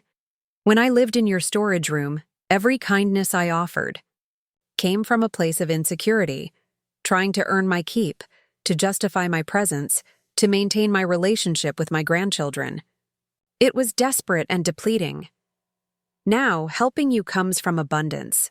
I have more than enough space, resources, and emotional capacity. I'm not diminished by sharing. I'm enriched by it. Vanessa absorbed this, her expression thoughtful. I've never considered generosity that way before. In my world, it was always transactional. Donations for recognition, favors for social capital. There's freedom in giving without expectation of return, I told her. It's taken me 65 years to learn that lesson.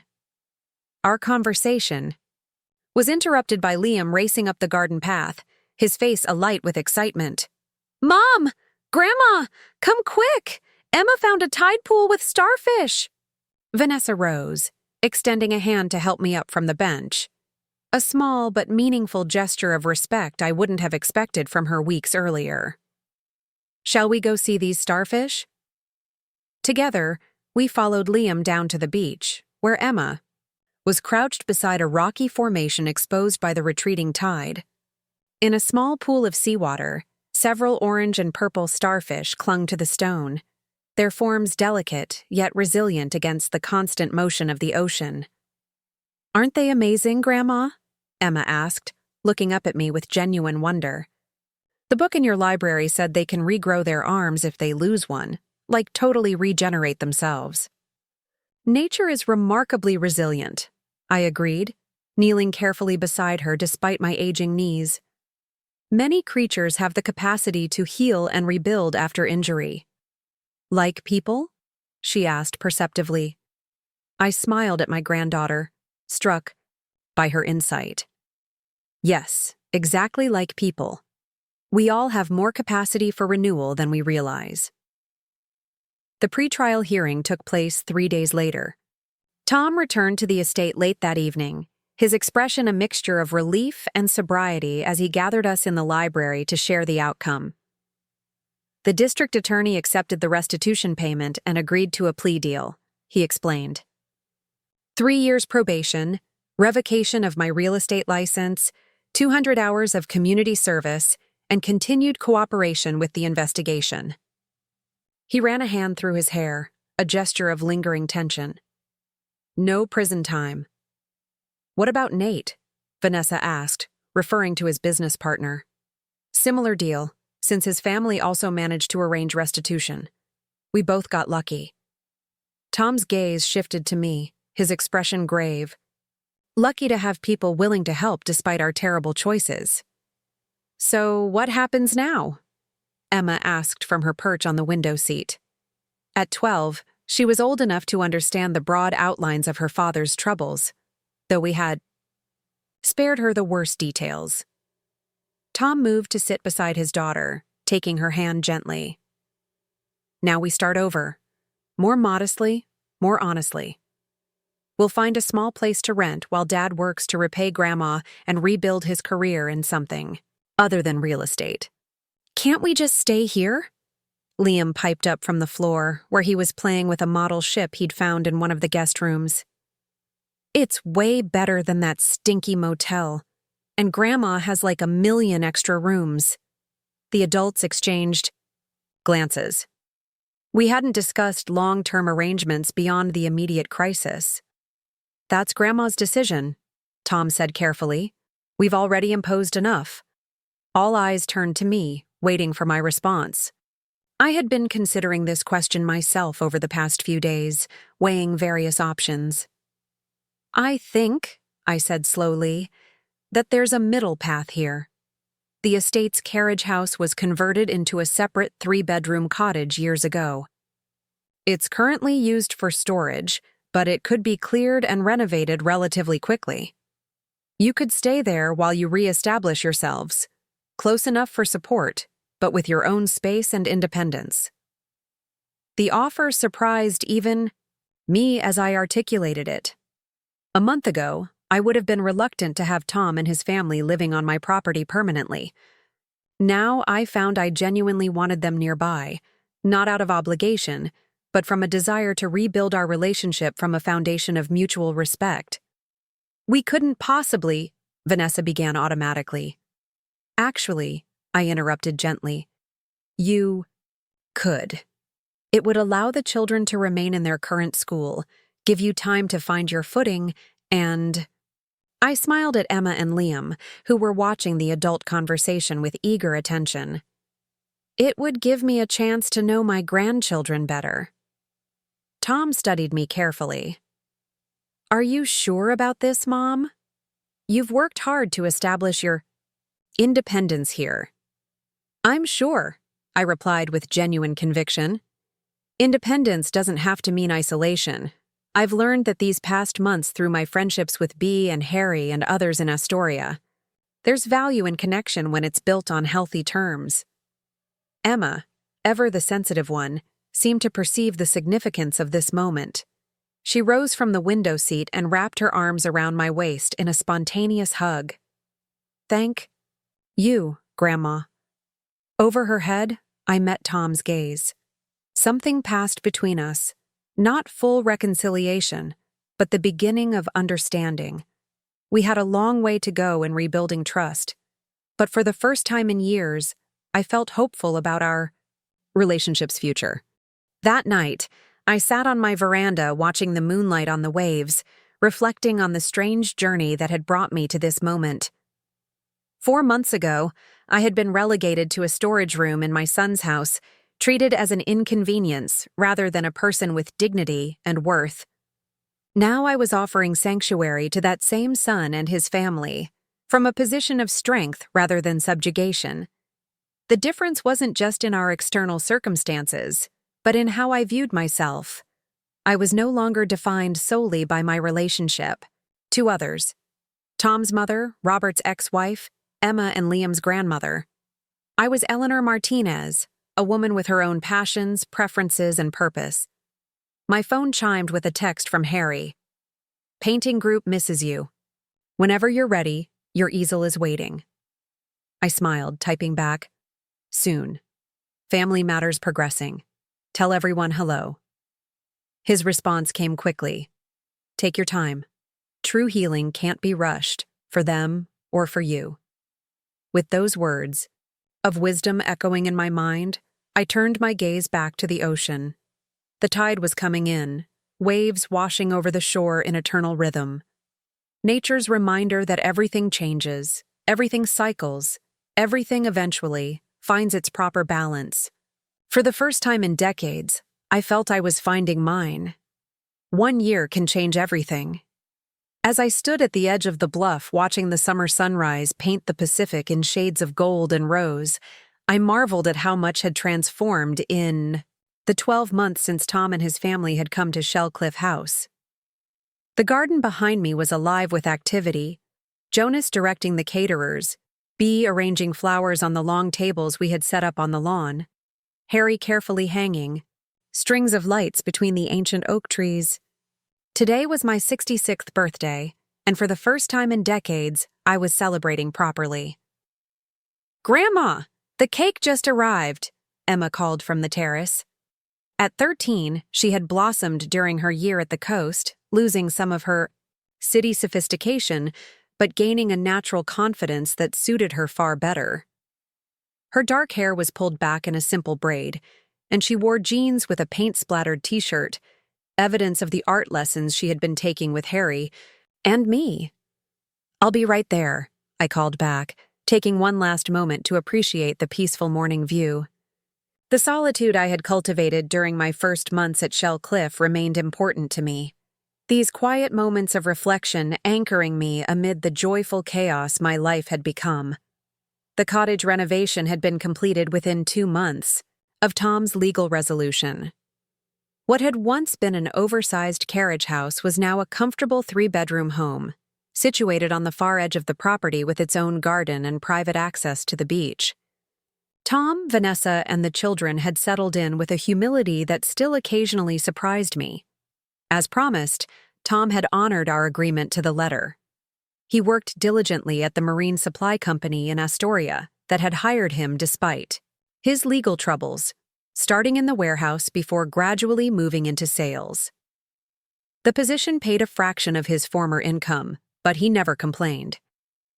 Each month, he transferred 20% of his earnings to me toward repaying the SAO restitution money, insisting on maintaining this commitment even when I suggested it could wait until they were more financially stable. Most significantly, the facade had fallen away. Gone was the status-obsessed man who had relegated me to a storage room. In his place was someone more authentic, still ambitious, still proud, but grounded in values beyond material success. I watched him coaching Liam's community soccer team, helping Emma with school projects, having coffee with Vanessa on their small porch overlooking the ocean, and glimpsed the son I had raised before Robert's influence had pulled him away. Our relationship had healed gradually, with careful conversations and conscious effort on both sides. We still occasionally bristled at old patterns, his tendency toward entitlement, my instinct to sacrifice my needs, but we caught ourselves more quickly now, redirecting toward healthier interactions. I made my way back toward the house where birthday preparations were underway. Passing the cottage, I noticed Vanessa in her small garden, cutting zinnias and dahlias for a bouquet. She looked up and waved, a genuine smile replacing the perfect society mask she had once worn. "Happy birthday, Eleanor," she called, holding up her basket of flowers. "These are for your table. I'll bring them up when I've arranged them." "They're beautiful," I replied, genuinely touched. "Thank you." Vanessa's transformation had been perhaps the most surprising of all. Without her excessive designer wardrobe and country club membership to define her, she had been forced to rediscover her authentic self. Initially, this process had been painful to witness. Her uncertainty, her occasional resentment, her struggle to define her value beyond material possessions. Then, 3 months into their stay, she had taken my suggestion about volunteering at the cultural center. Her knowledge of art history, long suppressed beneath her socialite persona, had impressed the director enough to offer her a part-time paid position leading educational programs. Now she divided her time between the cultural center and online, courses in museum studies, building credentials for a career she genuinely loved. As I approached the main house, I found Liam helping Harry hang a hand-painted birthday banner across the veranda. At 9, he had grown 2 inches in the past year, his knobby knees and boundless energy a constant reminder of how quickly childhood passes. "Grandma, close your eyes," he insisted when he spotted me. "It's supposed to be a surprise." I obediently covered my eyes with my hands, peeking through my fingers enough to navigate the steps safely. "No peeking," Liam admonished with a giggle, taking my elbow to guide me. "I wouldn't dream of it," I assured him solemnly, allowing myself to be led to the veranda and positioned just so. "Okay, now." I opened my eyes to find the veranda transformed. Twinkling lights framed the railings, vases of wildflowers adorned every surface, and a hand-painted banner proclaimed, "Happy Birthday, Eleanor," in vibrant colors and multiple handwriting styles, evidence of a family project. "Did you make this?" I asked, genuinely touched by the effort. "Everyone helped," Liam explained proudly. "I did the exclamation points, Dad and Emma did the letters, Mom helped with the flowers on the edges, and Harry showed us how to mix the colors properly." "It's wonderful," I told him, bending to kiss the top of his head. "The best banner I've ever received." Harry approached, wiping paint from his hands with a rag. In the past year, our friendship had deepened into something neither of us had expected or sought. We moved slowly, both carrying histories and losses that made us cautious, but the quiet joy of his company had become one of the greatest gifts of my new life. "The birthday girl isn't supposed to be helping with preparations," he chided gently. "That's what all these extra people are for." "I'm just supervising," I assured him with a smile, "making sure everything meets my exacting standards." He laughed, knowing full well that I had deliberately relinquished control of today's celebration, allowing my family and friends to plan it without my intervention. It was another lesson in trust I was still learning, the ability to receive care rather than always providing it. As the morning progressed, guests began to arrive. The invitation list reflected my new life in Astoria. Bea and her sister, Gloria, and her husband, my watercolor group, the librarians who had become friends. Even Jonas and his wife were joining as guests rather than staff. A few friends from my nursing days had made the drive from Mapleton, expressing amazement at my transformation from the practical, modest woman they had known to the confident coastal estate owner who greeted them. "I still can't believe you kept this place secret all these years," remarked Julie, my former nursing supervisor, as I showed her around the gardens. "You worked double shifts when we were short-staffed, brought your lunch in Tupperware, and drove that old sedan forever. While owning all this?" I smiled, understanding her bewilderment. "I owned it, but I wasn't ready to claim it," I explained. "Sometimes we need to grow into the gifts we're given." The party was in full swing by early afternoon. Tables on the lawn were filled with guests enjoying the catered lunch.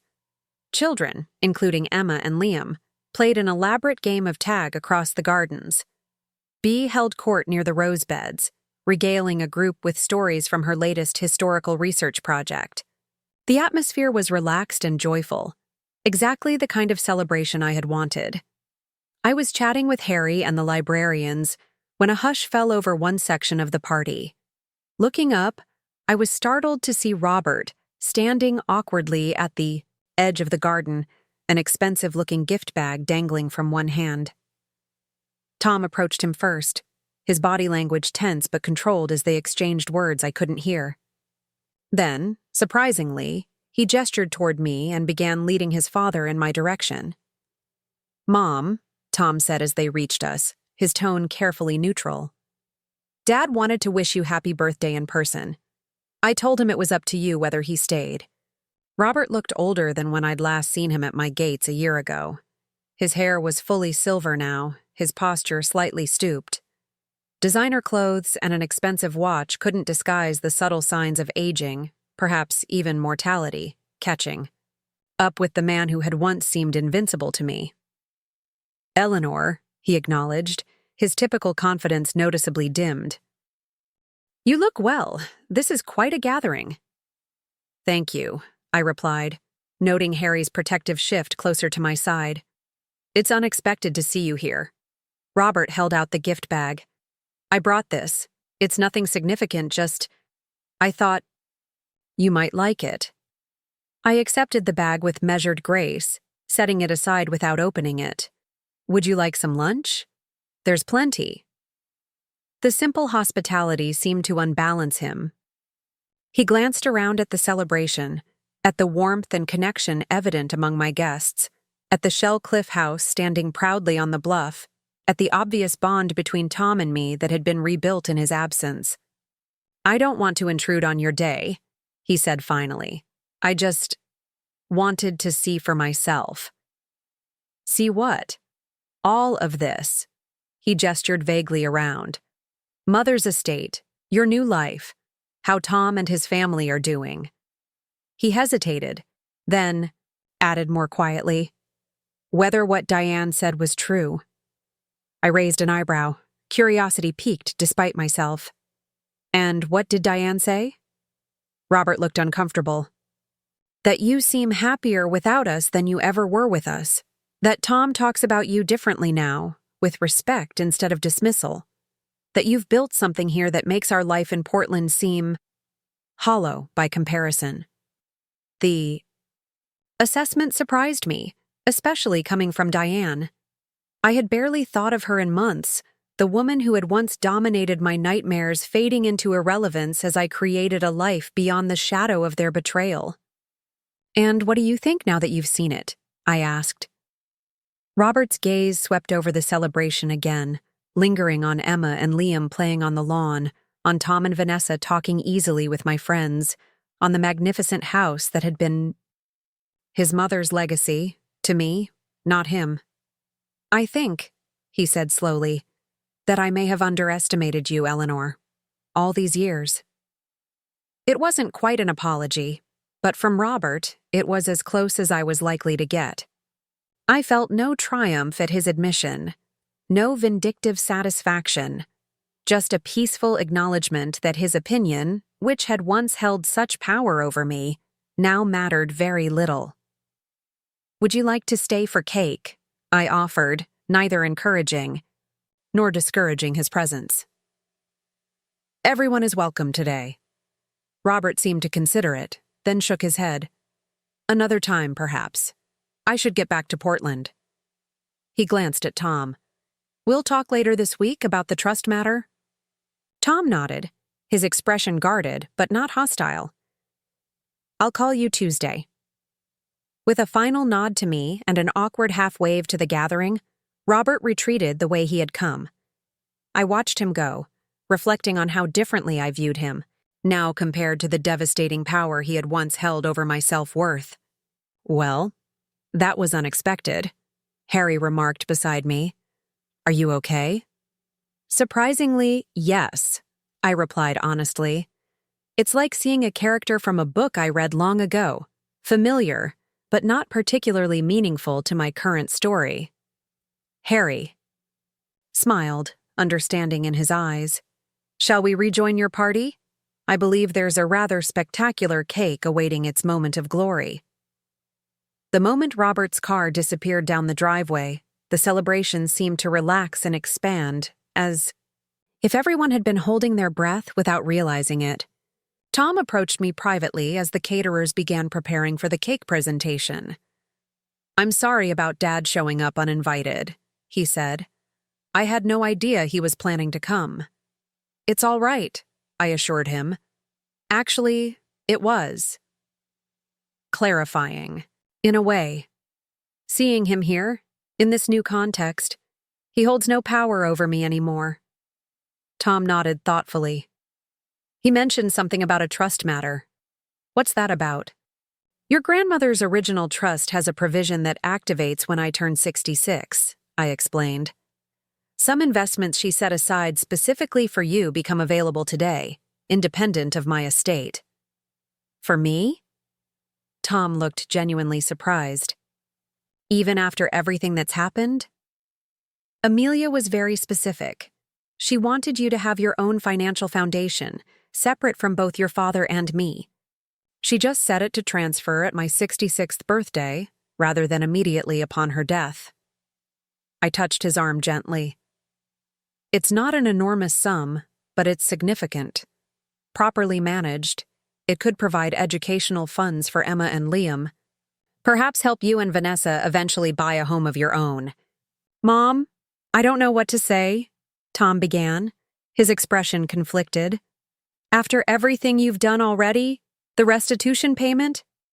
"This isn't from me," I interrupted gently. "It's from your grandmother, who loved you and wanted to ensure you had options beyond those your father or I might provide. My only role is telling you about it now that it's activated." He absorbed this information slowly. "Is that why Dad showed up today? To discuss this trust money?" "I imagine so. Robert has always been preoccupied with financial matters. He probably wanted to offer advice or gain some measure of control over these funds." "Well, he won't be getting either," Tom said firmly. "Whatever this trust contains, I plan to use it responsibly." He hesitated, then added, "Starting with paying back the remainder of what I owe you for the restitution." I shook my head. "That's not necessary, Tom. You've been faithfully making payments all year. The original agreement stands. Reasonable. Monthly contributions until it's paid off, no matter how long it takes." "I want to do this," he insisted. "Not to clear the debt faster, but because I understand now what that money represented. Your belief in second chances, in family, in redemption. Paying it back in full isn't about the financial obligation. It's about honoring the values behind it." His words touched me deeply. This was the transformation I had hoped for but had been afraid to expect. Not just outward compliance with our agreement, but a genuine internalization of the principles behind it. Before I could respond, Liam's voice rang out across the garden. "Cake time! Everyone come quick!" Tom smiled, the serious moment passing. "We should continue this discussion later. Your public awaits, birthday girl." The cake was a masterpiece. 3 tiers of lemon sponge with raspberry filling, decorated with handcrafted sugar flowers that mimicked the blooms in my garden. 66 candles ringed the base, their flames dancing in the late afternoon breeze. "Make a wish, Grandma," Emma urged as everyone gathered around, cameras ready. I looked around at the circle of faces, my son and his family, my new friends. From Astoria, Harry, whose steady presence had become so dear to me. Even Jonas and the staff who had maintained Shell Cliff all these years. Every person represented a thread in the new tapestry of my life, woven from choice rather than obligation. What does one wish for when the journey has already delivered so much unexpected joy? As I drew breath to extinguish the candles, I silently wished not for myself, but for all of them. For continued growth, for authentic connections, for the courage to live truthfully. Then I blew, managing to extinguish all 66 candles, in one determined breath, to enthusiastic applause. As cake was distributed and conversations resumed, I found a quiet moment to slip away to my favorite spot on the bluff overlooking the ocean. The late afternoon sun transformed the water into a glittering expanse, waves breaking rhythmically against the rocks below. I had stood in this same spot countless times over the past year, watching the changing seasons reflect on the water's surface, finding both solace and inspiration in its constancy and variation. Soft footsteps approached behind me, and Harry joined me at the railing, offering a glass of champagne. "Sneaking away from your own party?" he teased gently. "Just catching my breath," I replied, accepting the glass with a smile.